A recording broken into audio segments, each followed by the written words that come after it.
Nomadic মানে যাযাবর, পেরিগ্রিনেটর মানে ভ্রমণকারী।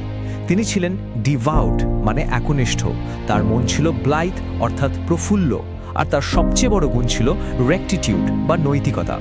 এরপর তিনি যে রাজ্যে গেলেন সেখানে সুখের প্ল্যাথরা মানে প্রাচুর্য ছিল, কিন্তু কর্মকর্তারা ছিল ইরাসিবল মানে খিটখিটে।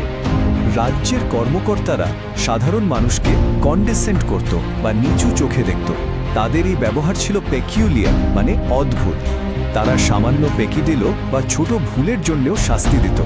আমাদের নায়ক বাগানটা স্ক্রুটিনাইজ মানে খুঁটিয়ে দেখতে গিয়ে পারফিডি বা বিশ্বাসঘাতকতার কথা জানতে পারেন। তিনি বিপদটা পারসিভ অর্থাৎ উপলব্ধি করেন এবং বোঝেন যে রাজাকে জানানোটা পার্টিনেন্ট বা প্রাসঙ্গিক। শেষ দিকে আমরা দেখলাম ষড়যন্ত্রকারীরা কন্ট্রাইট অর্থাৎ অনুতপ্ত হল।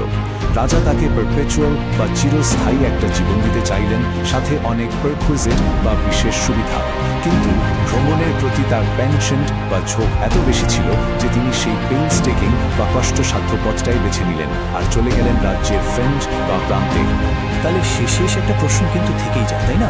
রেকটিটিউড মানে সততার সাথে জীবন কাটানো, তার আসল পারকুইজিটস বা পুরস্কারটা কি?